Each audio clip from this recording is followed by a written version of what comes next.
Hey, this is Phil Wickham, and you can hear it all at hearitfirst.com.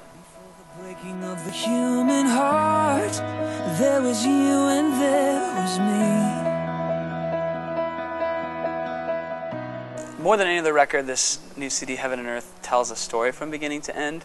It's not like a concept record by any means, but it does start with a song that I played called Eden and ends with the other song I played called Heaven's Song. And so there's kind of like three parts to it. The beginning is like kind of presents the problem that like Adam and Eve were sent out of the garden, and as they had, as the human race began, like we kind of started on the wrong foot because we're meant to be in this place called Eden. We're meant to be walking and talking with God. We're meant to know Him, be completely satisfied by His love. But then this barrier of sin was in the way, and so there's always, no matter where you're born or what country you're from, or no matter how far we get from where Adam and Eve started, there's always this like longing in our DNA for something more, and that longing is God.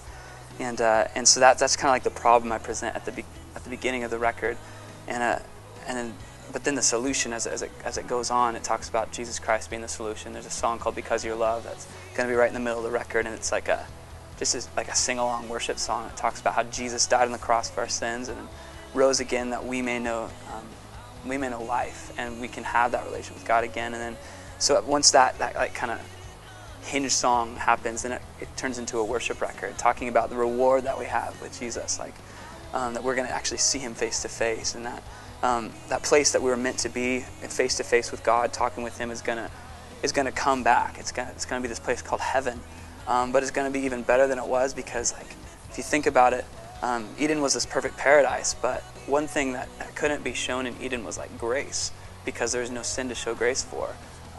There's no forgiveness. There's no sacrificial love, really.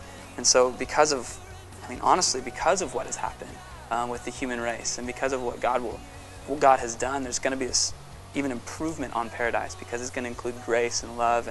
And so I'm just really, really excited about the idea of talking about heaven for the next 2, 3, 4 years of my life as I play these songs, and get to remind the church that we need to keep our mind on things above, because it changes who we are. It affects what we do every day if we remember that we're living for a much better place, and people who need to know about it. That's like we've been given such a cool hope, and I can't imagine waking up and not having the hope that we have, the hope that I have as a Christian, knowing that I'm going to see God face to face.